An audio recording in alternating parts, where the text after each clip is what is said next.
How are you, students? Let's start with the next chapter of our NCERT Class 8 Science Series, chapter number 4, and the name of the chapter is Materials, Metals and Non-Metals. Before starting the chapter, I request you to subscribe, like and share the video.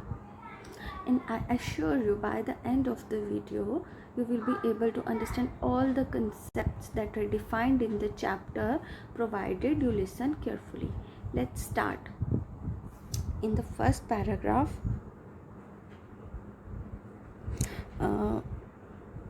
they have given the name of materials iron, aluminium and copper.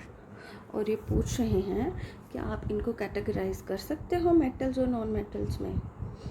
तो if yes, on the basis of what, किन properties के basis पे आप इनको metals या non metals की category में इनको आप क्लासीफाई कर सकते हो.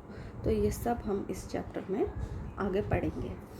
तो अब इन्होंने इस टेबल में क्या बताया है, इन्होंने इस टेबल में हमसे कहा है कि हमें appearance and hardness of material के बेसिस पे हमने इनको टैग करना है. Okay, like iron is a shiny और dull. Iron is a shiny material. Okay, and iron is a shiny material and is very hard. On the other hand, coal is a dull material and not very hard. Sulfur is also dull material, not very hard. Aluminium is shiny and hard. Copper is shiny and hard. And you must be amazing कि हमें ये हम ये क्यों पढ़ रहे हैं. ये सब हम जो है ये टेबल पढ़ने का क्या जो है कॉन्सिक्वेंस है. तो ये हम टेबल इसीलिए पढ़ रहे हैं because on the basis of appearance and hardness, हम जो है on the basis of appearance and hardness of the material हम उस मटेरियल को क्लासीफाई करते हैं इधर अंडर मेटल्स और नॉन मेटल्स. और इससे हमें ये पता चलता है कि जो मटेरियल शाइनी एंड हार्ड होते हैं वो मेटल की कैटेगरी में आते हैं, और जो मटेरियल डल और नॉट वेरी हार्ड होते हैं वो नॉन मेटल्स की कैटेगरी में आते हैं. ओके, तो इससे हमें ये पता चलता है कि मेटल्स जो होते हैं वो शाइनी और हार्ड होते हैं. ऑन द अदर हैंड जो नॉन मेटल्स होते हैं वो डल और नॉट वेरी हार्ड होते हैं. Okay, this is one of the property of the metal and non metal. अब आगे हम क्या पढ़ेंगे, आगे हम ये पढ़ते हैं कि ये कह रहे हैं कि हम जो हैं वो मेटल्स और नॉन मेटल्स को on the basis of their physical and chemical properties distinguish कर सकते हैं. ठीक है, तो फिज़िकल प्रॉपर्टीज़ क्या होती है.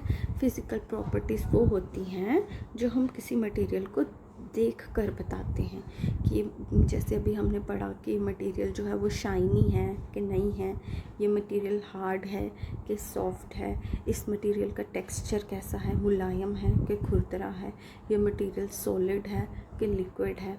ओके, ये सब आती हैं अंडर फिज़िकल प्रॉपर्टीज़. तो केमिकल प्रॉपर्टीज़ कौन सी होती हैं. केमिकल प्रॉपर्टीज़ वो होती हैं जब हम किसी मटेरियल को किसी केमिकल के साथ रिएक्ट कराते हैं तो जो रीडिंग हमें मिलती है या जो प्रोडक्ट हमें मिलता है उसके बेसिस पे हम मटेरियल को कैटेगराइज करते हैं अंडर मेटल्स और नॉन मेटल्स. अब हम ये जो सब हैं ये हम डिटेल में पढ़ेंगे. तो चलिए स्टार्ट करते हैं physical properties of metals and non metals की. तो physical properties of metals and non metals को डिटेल में पढ़ेंगे. तो इसमें सबसे पहले फर्स्ट लाइन में ये क्या बता रहे हैं कि क्या आपने कभी किसी ब्लैक स्मिथ को देखा है कि वो किसी आयरन पीस को या किसी आयरन के आर्टिकल को ज़ोर ज़ोर से अपने औजारों से पीटता है. वो ज़ोर ज़ोर से, खूब ज़ोर से लोहे को या लोहे की चीज़ों को पीटता है. तो आपको क्या लगता है, आपके माइंड में क्या शेप आती है कि क्या बन जाए, क्या चेंज आएगी उस आर्टिकल में. ऑन द अदर हैंड जब वो उसी तरह कोई कोल के पीस को पीटेगा तो क्या आपको लगता है कि वैसी ही चेंज आएगी जो किसी आयरन के पीस को पीटने से आती है. तो चलिए, इसको आपके माइंड में कुछ ना कुछ पिक्चर तो आ गई होगी ना. तो चलिए अब हम इस एक्सपेरिमेंट में देखते हैं क्या होता है. तो ये एक्टिविटी क्या है, साइंस में हम कोई भी चीज़ जो है विदाउट एक्सपेरिमेंट जो है वो बिलीव नहीं करते. We need a proof before believing anything. Okay, तो इसमें एक्टिविटी में क्या बोला है कि हम एक आयरन नेल लेते हैं, कोल पीस लेते हैं, थिक एल्यूमिनियम वायर लेते हैं और एक पेंसिल की लेड लेते हैं, और अब इनको हम टर्न वाइज टर्न ज़ोर ज़ोर से हैमर से पीटेंगे। अब हम क्या करेंगे, इनको ज़ोर ज़ोर से हैमर से पीटेंगे। But be careful you don't hurt yourself. तो अच्छा, तो हम क्या नोटिस करते हैं, हम ये नोटिस करते हैं कि जब हम आयरन के नेल को ज़ोर ज़ोर से पीटेंगे, ज़ोर से पीटेंगे, तो वो फ्लैट होना शुरू हो जाएगा, ठीक है, वो फ्लैटन होना शुरू हो जाएगा। ऑन द अदर हैंड, अगर हम कोल पीस या पेंसिल लेड को ज़ोर से एक ही बार हैमर से हिट करेंगे तो वो ब्रेक हो जाएगा। तो चलिए अब हम इस टेबल में हम क्या पढ़ेंगे, इस टेबल में हम क्या पढ़ेंगे कि यही जो हमारी रीडिंग्स आई हैं वो हम इस टेबल में लिखते हैं। तो हमारी रीडिंग्स क्या आई हैं कि जब हम आयरन नेल को ज़ोर ज़ोर से पीटेंगे तो हम नोटिस करेंगे कि वो फ्लैटन होता है कि ब्रेक होता है, वो फ्लैटन होता है, ओके। और जब हम कोल पीस को हिट करेंगे ज़ोर से हैमर से तो वो ब्रेक हो जाएगा। एल्यूमिनियम वायर को जब हम ज़ोर से बीट करेंगे तो वो भी फ्लैटन हो जाती है, ओके, वो भी फ्लैटन हो जाती है। तो वहाँ पेंसिल लेड जो है वो ब्रेक हो जाएगी, ओके। तो इस टेबल में भाई हमें क्या, हमारा क्या रिज़ल्ट आया, इन रीडिंग से हमें क्या पता चला, इन रीडिंग से हमें ये पता चला है कि जो भी चीज़, ये जो फ्लैटन होने की प्रॉपर्टी होती है ये मेटल्स की होती है, ओके। एल्यूमिनियम वायर भी on beating get flattens, iron nail get flattens on beating. On the other hand जो कोल पीस और पेंसिल लेड है इनकी प्रॉपर्टी ब्रेक होने की होती है, ओके। तो इस प्रॉपर्टी के बेसिस पे भी हम मेटल और नॉन मेटल को डिफाइन करते हैं। लाइक मेटल्स जो है वो flatten on beating into thin sheet. जब हम मेटल्स को, व्हेन मेटल्स आर हिटन, जब metals are hit with the force they flatten into thin sheets, और इस प्रॉपर्टी को हम क्या कहते हैं, मैलिएबिलिटी।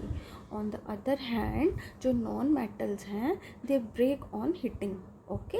जो नॉन मेटल्स हैं दे ब्रेक ऑन हिटिंग, तो इसलिए जो नॉन मेटल्स होते हैं वो नॉन मैलिएबल होते हैं। तो ये भी आपने एक प्रॉपर्टी पढ़ ली, malleability of metals and non malleable और नॉन मेटल्स, ठीक है। Property of metals by which they can be beaten into thin sheets, इनको हम मैलिएबिलिटी कहते हैं। और जब हम साइंस में डेफिनेशन लिखते हैं तो उनके साथ एग्जाम्पल लिखना जो है वो मस्ट है। फॉर एग्ज़ाम्पल इसमें हम लिखेंगे सिल्वर फॉइल जो डेकोरेशन पर्पसेस के लिए यूज़ होती है स्वीट शॉप में, और एल्यूमिनियम फॉइल जो रैपिंग पर्पसेस के लिए यूज़ होती है फूड रैपिंग के लिए, ओके। और आपको पता है कि सिल्वर भी मेटल है और एल्यूमिनियम भी मेटल है, लेकिन they have undergone a large number of processes ताकि वो एक थिन शीट्स में कन्वर्ट हो चुकी हैं। और ये प्रॉपर्टी किसकी होती है, मेटल की।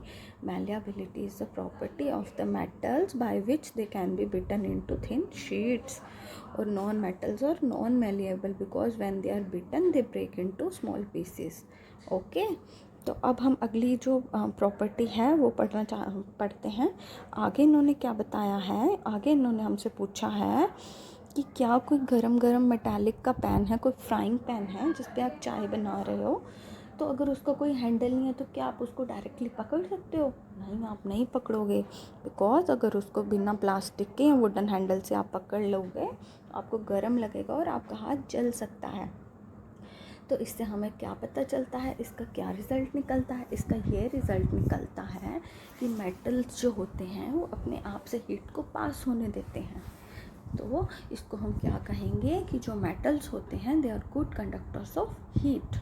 On the other hand non metals are bad conductors of heat. तो ये तो हमें पता चल गया कि मेटल्स और नॉन मेटल्स जो हैं, मेटल्स जो हैं वो गुड कंडक्टर होते हैं हीट के, और जो नॉन मेटल हैं वो बैड कंडक्टर होते हैं हीट के। तो क्या जो मेटल्स हैं वो गुड कंडक्टर ऑफ इलेक्ट्रिसिटी के भी होते हैं? तो अब इसको हम फिर एक्टिविटी से पढ़ेंगे। तो इसको प्रूव करने के लिए हम कौन सी एक्टिविटी पढ़ेंगे, हम एक्टिविटी में क्या करेंगे कि एक सर्किट तैयार करेंगे, ओके। और इस सर्किट में हम एक बैटरी लेंगे, एक बल्ब लेंगे और कुछ मटेरियल लेंगे, कुछ मेटल्स ले लेंगे और कुछ नॉन मेटल्स ले लेंगे। जैसे कि अब हमने इसमें क्या क्या लिया है, इसमें तो इन्होंने भी आयरन नेल ही दिखाया, ठीक है। तो अभी इसमें आयरन नेल दिखाया है, तो फिर आगे इन्होंने बोला अब इस मेटल इसको आप अलग अलग मटेरियल से टेस्ट करोगे।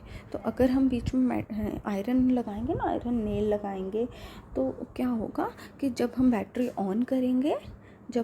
को ऑन करेंगे तो सर्किट कंप्लीट हो जाएगा और जो है बल्ब जो है वो ऑन हो जाएगा। इससे ये पता चलता है कि इलेक्ट्रॉन्स जो हैं उनका फ्लो जो है आयरन ने अलो किया, उनको कहीं पर भी हर्डल्स नहीं दिए, तब भी जाके बल्ब जो है जग गया। इसका मतलब जो आयरन है वो good conductor of electricity also. तो ऑन द अदर हैंड अगर हम इस आयरन की जगह ये सल्फ़र को यूज़ करते हैं या कोल पीस को यूज़ करते हैं ना, इसको सल्फ़र को यूज़ करेंगे या फिर कोल पीस को यूज़ करेंगे इसकी जगह, तो वो बल्ब जलेगा नहीं। ओके अगर इस जैसे डायग्राम में इन्होंने ये बताया ना, अगर हम इसकी जगह कोई सल्फ़र का पीस ले लेंगे या फिर कोई कोयले का पीस ले लेंगे तो ये जो है वो नहीं जलेगा इन केस, ठीक है। तो फिर ये बल्ब जो है वो नहीं जलेगा। तो it means non metals are bad conductor of electricity, on the other hand metals are good conductors of heat and electricity also. Okay तो अब आगे हमने इसमें टेबल में हमने क्या भरना है, हमने इस टेबल में ये फिल करना है कि जो आयरन है वो गुड कंडक्टर है, वो जो सल्फ़र है वो बैड कंडक्टर है, कोल पीस भी बैड कंडक्टर है, और जो कॉपर वायर है that is also good conductor of heat and electricity. Okay तो अब हमें इसमें हमारा क्या रिज़ल्ट निकला, वो हमारा रिज़ल्ट ये निकला कि iron rod, nail and copper wire are good conductors while rolled sulphur piece and coal piece are poor conductors, ठीक है। Metals are good conductors of heat and electricity, non metals are bad conductors of heat and electricity. Property है metals की वो है ductility. Ductility वो property होती है metal की जिसके अंदर जो मेटल है वो ड्रॉन इनटू वायर्स, इसके अंदर जो मेटल है वो उनको हम तारों में तब्दील कर सकते हैं, ठीक है। ये वो प्रॉपर्टी है मेटल की, इसीलिए जो मेटल्स होते हैं वो डक्टाइल होते हैं और जो नॉन मेटल्स होते हैं वो नॉन डक्टाइल होते हैं। क्या आपने कभी कोयले की तारें देखी हैं? नहीं देखी ना। एल्यूमिनियम और कॉपर की तारें तो श्योर सबके घरों में वही यूज़ है।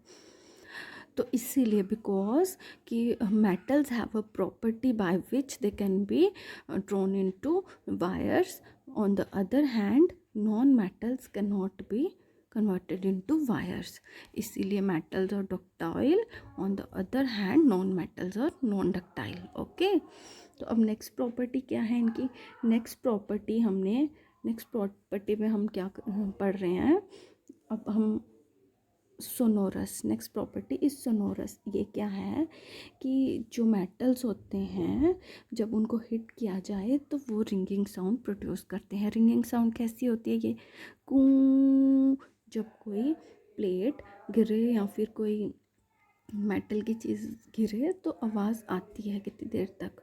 तो ऑन द अदर हैंड जब कोई नॉन मेटल को हिट करेंगे तो आवाज़ नहीं आएगी। तो विदाउट एक्टिविटी हम इसको बिलीव नहीं करेंगे और हम क्या करेंगे, दो डिब्बे लेंगे, एक डिब्बा वुड का लेंगे और दूसरा मेटल का लेंगे, दोनों को हिट करेंगे ज़ोर से, ठीक है। दोनों को आपस में स्ट्राइक करेंगे और फिर हम क्या नोटिस करेंगे कि जो मेटल का डिब्बा है उसमें से कूं करके कितनी देर तक आवाज़ आई। तो on the other hand would के डिब्बे से नहीं आई। इसीलिए आपने नोटिस किया होगा कि जो मंदिरों में लकड़ी की घंटियाँ नहीं होती हैं, मंदिरों में मेटल की घंटियाँ होती हैं। तो अच्छा, तो ऊपर इतनी सारी हमने एक्टिविटीज़ पढ़ी हैं, तो हमने उधर क्या देखा कि मेटल्स जो होते हैं वो hard, lustrous, malleable, ductile, sonorous और good conductor of heat and electricity होते हैं। ओके तो I told you without example हमारी डेफिनेशंस अधूरी हैं, तो इसीलिए जो फिज़िकल प्रॉपर्टीज़ हैं इसके साथ एग्जाम्पल ऑफ मेटल्स भी मस्ट हैं। वो कौन सी हैं, iron, copper, aluminium, calcium, magnesium. तो ऑन द अदर हैंड जो इनके सबके अपोजिट वर्ड्स हैं ना वो हम नॉन मेटल्स में डाल देंगे, दैट दे आर सॉफ्ट, जैसे कि कोल एंड सल्फर और सॉफ्ट, नॉन मेटल्स और soft and dull in appearance, they break down into powdery mass, they breaks हो जाते हैं, दे नॉन मैलिएबल होते हैं, दे नॉन डक्टाइल हैं, they are non sonorous, they do not produce ringing sound on hitting, और they are bad conductors of heat and electricity. और example में क्या लिखेंगे? एग्जाम्पल में हम लिखेंगे sulphur, carbon, oxygen, phosphorus. Okay, तो अब साइंस में हम एक और चीज़ को इंट्रोडक्शन देते हैं, वो न्यू वर्ड है एक्सेप्शंस। वो क्या है? एक्सेप्शंस। कि साइंस में जब हम सब कुछ पढ़ेंगे ना, ऐसा होता है, ऐसा होता है, पर एक्सेप्शंस और ऑलवेज देयर। कुछ चीज़ें जो हैं वो नॉर्मल प्रॉपर्टी से अलग ही होंगी। जैसे इसमें हमने वैसे कहा कि मेटल्स जो हैं हार्ड होते हैं, जो सोडियम और पोटेशियम है वो इतने सॉफ्ट होते हैं कि इनको हम नाइफ़ के साथ काट सकते हैं, होते ये भी मेटल्स हैं, ठीक है। तो एक ये एक्सेप्शन आ गई। दूसरी एक्सेप्शन आ गई मरकरी की। मरकरी थर्मोमीटर में होता है ना पारा, तो ये जो मरकरी होता है ये रूम टेम्परेचर पे हमेशा लिक्विड स्टेट में होता है, जबकि और कोई भी मेटल ऐसी प्रॉपर्टीज़ नहीं शो करता। एक्सेप्शंस और ऑलवेज देयर। ओके, तो अब आई होप कि आपको फिज़िकल प्रॉपर्टीज़ अच्छे से समझ आ गई। अगर आपने एक बार इसको सुन लिया, you will not forget it. तो अब हम केमिकल प्रॉपर्टीज़ जो हैं वो हम नेक्स्ट लेक्चर में कंप्लीट करेंगे। Okay, bye.